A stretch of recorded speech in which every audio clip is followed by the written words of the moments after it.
ಇನ್ 29ನೇ ಸರ್ಗ ಬಹಳ ಚೆನ್ನಾಗಿರೋದು. ಈ ಆಶ್ರಮ ಯಾರದು ಅನ್ಕೊಂಡಿದ್ಯಪ್ಪ ರಾಮ? ಈ ಆಶ್ರಮದಲ್ಲಿ ಹಿಂದೆ ಮಹಾವಿಷ್ಣು ತಪಸ್ಸು ಮಾಡಿದ್ದ ಅಂತ. ಮಹಾವಿಷ್ಣು ತಪಸ್ಸು ಮಾಡಿದ ಜಾಗ ಇದು.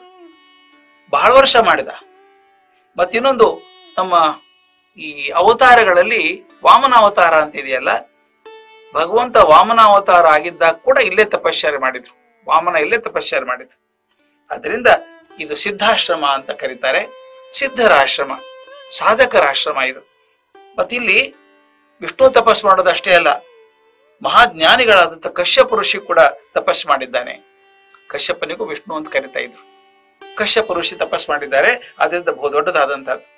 ಮತ್ತ ಇನ್ನೊಂದು, ಆತ ತಪಸ್ಸು ಮಾಡುವ ಹೊತ್ತಿಗೆ ವಿರೋಚನನ ಮಗ ಬಲಿಚಕ್ರವರ್ತಿ ಅಂತ ಇದ್ದ. ಈ ವಿಷಯ ನಮ್ಗೆಲ್ಲ ಗೊತ್ತಿರ್ತದೆ. ವಿರೋಚನ ಯಾರು? ಬಹಳ ಚೆನ್ನಾಗಿದೆ. ವಿರೋಚನನ ಮಗ ಬಲಿಚಕ್ರವರ್ತಿ ಅಂತ ಗೊತ್ತಾಯ್ತು. ವಿರೋಚನನ ಅಪ್ಪ ಪ್ರಹ್ಲಾದ, ಪ್ರಹ್ಲಾದನ ಅಪ್ಪ ಹಿರಣ್ಯಕಶಿಪು. ನಿಮ್ಗೆಲ್ಲ ಕತೆ ಗೊತ್ತು. ಹಿರಣ್ಯಕಶಿಪುನ ಕೊಂದದ್ದು ನರಸಿಂಹ.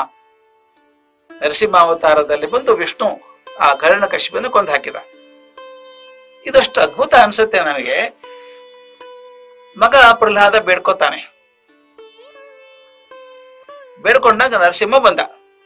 ಈ ಕಂಬದಲ್ಲಿದ್ದಾನ, ಈ ಕಂಬದಲ್ಲಿದ್ದಾನ ಅಂತ ಕೇಳ್ದ. ಎಲ್ಲ ಕಡೆ ಇದ್ದಾನೆ ಭಗವಂತ ಅಂತ ಹೇಳ್ದ. ಹಿರಣ್ಯಕಶಿಪು ಗದೆ ತಗೊಂಡು ಹೊಡೆದ ಒಂದು ಕಂಬಕ್ಕೆ. ಕಂಬ ಹೊಡಿತು. ನರಸಿಂಹ ಗುಡುಗುಡಿಸಿಕೊಂಡು ಹೊರಗೆ ಬಂದ. ಆ ಹಿರಣ್ಯಕಶಿಪು ವರ ಇತ್ತು, ಬ್ರಹ್ಮನ್ ವರ ಅವನಿಗೆ. ಏನ್ ವರ?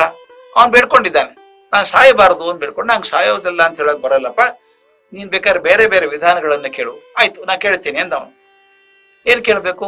ಮನೆ ಹೊರಗೆ ಸಾಯಬಾರದು, ಮನೆ ಒಳಗೆ ಸಾಯಬಾರದು, ಹಗಲು ಸಾಯಬಾರದು, ರಾತ್ರಿ ಸಾಯಬಾರದು, ಪ್ರಾಣಿಗಳಿಂದ ಸಾಯಬಾರದು, ಮನುಷ್ಯರಿಂದ ಸಾಯಬಾರದು, ಯಾವ ಆಯುಧಗಳಿಂದ ಸಾಯಬಾರದು. ಹೀಗೆಲ್ಲ ಕೇಳ್ಕೊಂಡ. ಒಂದು ಪಟ್ಟಿ ಮಾಡಿದ್ದ. ಅವನಿಗೆ ಇದೆಲ್ಲ ಪಟ್ಟಿ ಪ್ರಕಾರ ಯಾರು ಕೊಲ್ಲೋಕ್ ಸಾಧ್ಯ ಇಲ್ಲ ಅಲ್ವಾ? ಮನುಷ್ಯರು ಕೊಲ್ಲಂಗಿಲ್ಲ, ಪ್ರಾಣಿ ಕೊಲ್ಲಂಗಿಲ್ಲ, ಆಯುಧಗಳಿಂದ ಸಾಯೋಂಗಿಲ್ಲ, ಮನೆ ಒಳಗಿಲ್ಲ, ಮನೆ ಹೊರಗಿಲ್ಲ, ಹೆಂಗ್ ಸಾಯ್ತಾನೆ ಅಂತ ಅವನು ಉನ್ಮತ್ತ ಆಗ್ಬಿಟ್ಟಿದ್ದ. ಜಗತ್ತು ಕಂಟಕ ಆಗಿದ್ದ. ಎಲ್ಲಾರು ತಾನೇ ದೇವರು ಅಂತ ಅಡ್ಡಾಡ್ತಿದ್ದ. ಆದ್ರೆ ತಮಾಷೆ ಅಂದ್ರೆ ಮಗು ಪ್ರಹ್ಲಾದ ಭಗವಂತನ ಪ್ರಾರ್ಥನೆ ಮಾಡ್ತಿದ್ದ. ಒಂದ್ ಮಾತನ್ನ ಹೇಳ್ಬೇಕಿಲ್ಲಿ, ಸಾಕಷ್ಟು ಜನ ಕೇಳುವವರು ಪಾಲಕರು ಇರ್ತೀರಿ. ಮಗುವಿಗೆ ಸಣ್ಣ ವಯಸ್ಸಲ್ಲೇ ನಾನು ಒಳ್ಳೆ ಬುದ್ಧಿ ಕೊಡ್ಬೇಕು. ಯಾವ ವಯಸ್ಸಿಗೆ ಶುರು ಮಾಡ್ಬೇಕು ಮಗುವಿಗೆ ಒಳ್ಳೆ ಚಿಂತನೆ ಹೇಳೋದಕ್ಕೆ? ನನ್ನ ಕಡೆಗೆ ಅವ್ರು ಬಂದಿದ್ರು. ತಾಯಿ ಬಂದು, ಸರ್ ನನ್ನ ಮಗನಿಗೀಗ 3 ವರ್ಷ ಆಗಿದೆ ಸರ್, ಈ ಮೌಲ್ಯಗಳನ್ನ, ಒಳ್ಳೆ ಆದರ್ಶಗಳನ್ನ ಯಾವ ವಯಸ್ಸಿಂದ ಹೇಳೋಕ್ ಶುರು ಮಾಡ್ಬೇಕು ಅಂತ ಕೇಳಿದ್ರು. ನಾ ಹೇಳಿದೆ, ಈಗಾಗಲೇ 3 ವರ್ಷ ಲೇಟ್ ಆಗಿದೆ ಅಂತ ಹೇಳಿದೆ. ಮಗು ಗರ್ಭಸ್ಥವಾಗಿದ್ದಾಗಲೇ ಶುರು ಮಾಡ್ಬೇಕು ಒಳ್ಳೆ ವಿಚಾರಗಳನ್ನ. ಎಷ್ಟು ಉದಾಹರಣೆ ಚೆನ್ನಾಗಿದೆ ಗೊತ್ತಾ? ನಮ್ಮಲ್ಲಿ ಹೇಳ್ತಾರೆ, ಬಸುರಿ ಹೆಂಗಸಿದ್ರೆ ಒಳ್ಳೇದನ್ನು ಓದ್ಬೇಕು, ಒಳ್ಳೇದನ್ನು ಕೇಳ್ಬೇಕು, ಒಳ್ಳೆ ಸಂಗೀತ ಕೇಳ್ಬೇಕು, ಕೆಟ್ಟ ಮಾತು ಕೇಳಬಾರ್ದು. ಯಾಕಂದ್ರೆ ಅದು ಹೊಟ್ಟೆಯಲ್ಲಿರೋ ಮಗುಗೆ ಪರಿಣಾಮ ಮಾಡುತ್ತೆ ಅಂತ. ಈ ಪ್ರಹ್ಲಾದನ ಕತೆ ಅದು. ಪ್ರಹ್ಲಾದನ ಕತೆ ಅದು. ಹಿರಣ್ಯಕಶಿಪುನ ಹೆಂಡತಿ ಕೈಯಾದು ಪ್ರಹ್ಲಾದ ಗರ್ಭದಲ್ಲಿದ್ದಾಗ ನಾರದರ ಕಡೆ ಇದ್ಲು. ಒಂದು ತಪಸ್ಸಿಗೆ ಹೋಗಿದ್ದ ಹಿರಣ್ಯಕಶಿಪು. ನಾರದರು ಓಂ ನಮೋ ನಾರಾಯಣ, ಓಂ ನಮೋ ನಾರಾಯಣ, ಓಂ ನಮೋ ನಾರಾಯಣ ಸತತವಾಗಿ ಅನ್ನೋರು. ಆ ನಾರಾಯಣ ಹೊಟ್ಟೆ ಬಿತ್ತಲ್ಲ ಮಗು ಕಿವಿ ಮೇಲೆ, ಗರ್ಭದಲ್ಲೇ ಮಗುಗೆ ನಾರಾಯಣ ನಾಮ ಬೀಜ ಆಗ್ಬಿಡ್ತದೆ. ಅದಕ್ಕೆ ಹುಟ್ಟಿದಾಗ ಕೂಡ ಅವ್ರು ಅದೇ ವಾತಾವರಣದಲ್ಲೇ ಬೆಳೆದ. ಬಾಲ್ಯದಲ್ಲಿ ಯಾವ ವಾತಾವರಣ ಇರುತ್ತೆ ಅದೇ ವಾತಾವರಣ ಕೊನೆವರೆಗೂ ಉಳ್ಕೊಳ್ಳುತ್ತೆ ನಿಮ್ಗೆ. ಅವನು ಭಕ್ತ ಆದ, ಭಗವಂತನ ಭಕ್ತ ಆದ. ಅಪ್ಪ ಭಗವಂತನ ವಿರೋಧಿ ಆದ. ಅಪ್ಪನ ಶಕ್ತಿ ಇದೆಯಲ್ಲ, ಅವನು ತಾನೇ ಚಕ್ರವರ್ತಿ, ತಾನೇ ರಾಜ, ತಾನೇ ದೇವರು. ಯಾರಾದ್ರೂ ಭಗವಂತ ಇದ್ದಾನೆ, ಇಲ್ಲ ನಾನೇ ಭಗವಂತ ಅಂತ ಹೇಳ್ಕೊಂಡು ಅಡ್ಡಾಡ್ತಿದ್ದ. ಒಂದು ಹಂತ ಬರುತ್ತೆ, ಅಹಂಕಾರಕ್ಕೂ ಒಂದು ಬೇಲಿ ಹಾಕುವಂತ ಒಂದು ಕಾಲ ಬರುತ್ತೆ. ಒಂದ್ಸಲ ಪ್ರಹ್ಲಾದರು ಕೇಳ್ತಾನೆ, ನೀನ್ ದೇವ್ರು ಎಲ್ಲಿದ್ದಾನೆ ಅಂತ. ಎಲ್ಲ ಕಡೆ ಇದ್ದಾನೆ, ಕಂಬದಲ್ಲಿದ್ದಾನೆ. ಗುಡುಗುಡಿಸ್ಕೊಂಡು ಬಂದ ನರಸಿಂಹ ಅಂತ ಹೇಳಿದ್ದಲ್ಲ. ಬಂದು ಏನ್ ಮಾಡಿದ? ಇಡೀ ಜಗತ್ತು ತಲ್ಲಣ ಆಯ್ತು, ನಡುಗ್ತಾ ಇತ್ತು ಅಂತ ಉಗ್ರ ರೂಪ ಅದು. ಮನುಷ್ಯನೂ ಅಲ್ಲ, ಪ್ರಾಣಿನೂ ಅಲ್ಲ ಅದು. ದೇಹದ ಕೆಳಭಾಗ ಮನುಷ್ಯ ಭಾಗ, ಮೇಲಿಂದ ನರಸಿಂಹ, ಸಿಂಹ. ಅವನೇನ್ ಹೇಳಿದ್ದ? ಪ್ರಾಣಿಯಿಂದ ಸಾಯಬಾರದು, ಮನುಷ್ಯರಿಂದ ಸಾಯಬಾರದು. ಇದು ಮನುಷ್ಯನಲ್ಲ, ಪ್ರಾಣಿ ಅಲ್ಲ, ಅರ್ಧ ಮನುಷ್ಯ ಅರ್ಧ ಪ್ರಾಣಿ. ಆಯುಧಗಳಿಂದ ಸಾಯಬಾರದು, ಆಯುಧ ಬೇಡ ಅಂದ. ಉಗುರಿದಾವಲ್ಲ ಸಾಕು.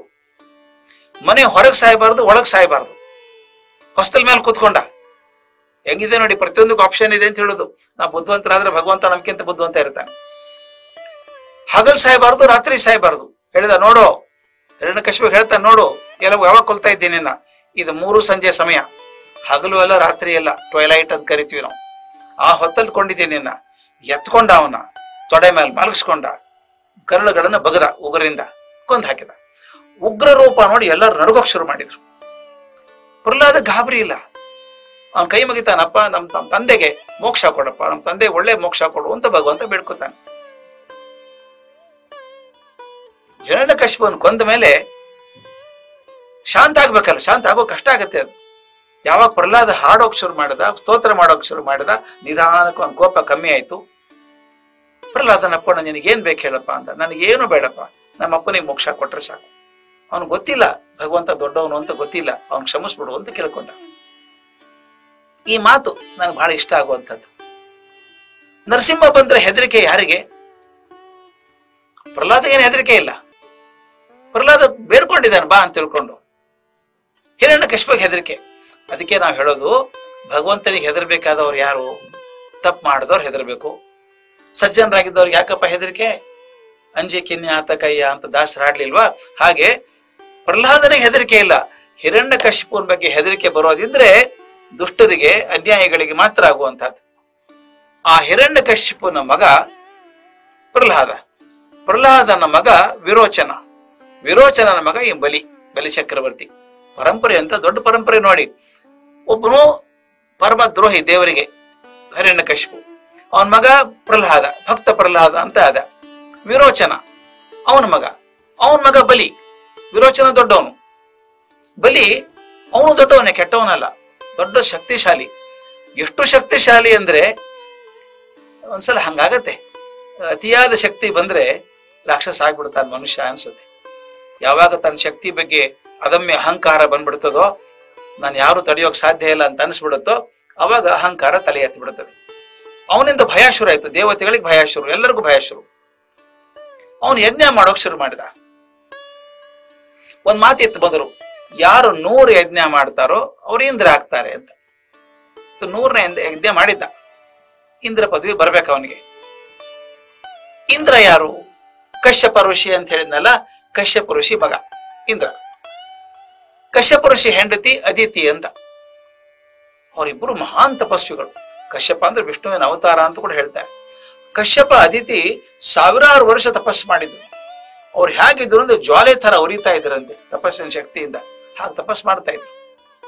ಈ ಬಲಿ ಚಕ್ರವರ್ತಿ ಯಜ್ಞ ಮಾಡೋಕ್ ಶುರು ಮಾಡಿದ್ನಲ್ಲ, ಕೊನೆ ಯಜ್ಞ ಅದು. ಇದಾದ ತಕ್ಷಣ ಅವನು ಇಂದ್ರ ಪದವಿಗೆ ಹೋಗ್ಬೇಕು, ಆ ತರ ಮಾಡ್ಕೊಂಡಿದ್ದ. ದೇವತೆಗಳೆಲ್ಲ ಓಡಿ ಹೋಗಿ ವಿಷ್ಣುವಿಗೆ ಹೇಳ್ಕೊಂಡ್ರಂತೆ, ಸ್ವಾಮಿ ಅವನು ಇಂದ್ರ ಆಗ್ಬಿಟ್ರೆ ಕಷ್ಟ ಆಗತ್ತೆ ನಮಗೆ. ಅದು ಅಲ್ಲದೆ ಇಂದ್ರ ಪದವಿ ದೂರ ಇದೆ ಇನ್ನು ಅವನಿಗೆ, ನನಗೆ ಬರುತ್ತೆ ಮುಂದೆ, ಅವನು ಬೇಡ ಅಂದ್ರೂ ಬರುತ್ತೆ ಅವನಿಗೆ. ಆದ್ರೆ ಈಗ ಮಾಡ್ತಿದ್ದಾನೆ, ತುಂಬಾ ಅನ್ಯಾಯ ಆಗ್ತಾ ಇದೆ, ನಮಗೆ ರಕ್ಷಣೆ ಕೊಡ್ಬೇಕು ಅಂತ ಕೇಳ್ಕೊತಿದ್ರು. ವಿಷ್ಣು ಅಂತ, ನೋಡ್ತೀನಪ್ಪ, ಮಾಡ್ತೀನಿ, ಸಹಾಯ ಮಾಡ್ತೀನಿ ನಾನು ನಿಮ್ಗೆ ಅಂತ. ಆ ಹೊತ್ತಿಗೆ ಕಶ್ಯಪ ಅದಿತಿ 1000 ವರ್ಷ ತಪಸ್ಸು ಮಾಡಿದ್ರಲ್ಲ, ಅವ್ರು ಭಗವಂತನ ಬೇಡ್ಕೊಂಡ್ರು, ಭಗವಂತ ನಮ್ಮ ತಪಸ್ಸು ಮುಗಿತಪ್ಪ, ನಮ್ಗೇನಾದ್ರೂ ಆಶೀರ್ವಾದ ಮಾಡು. ವಿಷ್ಣು ಹೇಳ್ದ, ನಿಮ್ ತಪಸ್ಸಿಗೆ ನಾನು ಮೆಚ್ಚಿದ್ದೇನೆ, ನಿಮ್ಗೇನ್ ಬೇಕು ಬೇಡ್ಕೊಳ್ಳಿ, ನಾ ಕೊಡ್ತೀನಿ ಅಂತ ಹೇಳ್ದ. ಏನ್ ಬೇಕೋ ಕೊಡ್ತೀನಿ ಅಂತ. ಅವ್ರು ಹೇಳಿದ್ರು, ನೋಡು ನಮ್ಗೊಂದು ಆಸೆ ಇದೆ, ನಮ್ಮ ಆಸೆನೂ ಒಂದೇನೆ, ಅದಿತಿ ಆಸೆನೂ ಒಂದೇನೆ, ದೇವತೆಗಳ ಆಸೆನೂ ಒಂದೇನೆ. ಆ 3 ಒಂದೇ ಸಲ ಪೂರೈಸಂಗಾಗತ್ತೆ. ಏನ್ ಮಾಡ್ಬೇಕು ನಾನು? ದಯವಿಟ್ಟು ನೀನು ನಮ್ಮ ಮಗನಾಗಿ ಹುಟ್ಟಬೇಕು, ನನ್ನ ಮಗನಾಗಿ ಹುಟ್ಟಬೇಕು. ಇಂದ್ರನ ತಮ್ಮ ಆಗ್ಬಿಡ್ತೀಯ ನೀನು. ಇಂದ್ರ ನನ್ನ ಮಗ, ದೊಡ್ಡ ಮಗ, ಇಂದ್ರನ ತಮ್ಮ ಆಗ್ತೀಯ ನೀನು. ನೀನ್ ಬಂದು ಏನ್ ಮಾಡ್ಬೇಕು? ದೇವತೆಗಳ ರಕ್ಷಣೆ ಕೊಡ್ಬೇಕು. ಯಾರಿಂದ? ಈ ಬಲಿಚಕ್ರವರ್ತಿಯಿಂದ ಕೊಡ್ಬೇಕು. ಆ ಬಲಿಚಕ್ರವರ್ತಿ ನಿಗ್ರಹ ಮಾಡಿಬಿಟ್ರೆ ದೇವತೆಗಳು ಶಾಂತವಾಗಿರ್ತಾರೆ, ಸಂತೋಷವಾಗಿರ್ತಾರೆ. ಆಯ್ತು ಮಾಡ್ತೀನಿ ಅಂದ. ವಾಮನ ರೂಪ ಉಟ್ಕೊಂಡು ಹುಟ್ಟಿದ ಹುಡುಗ.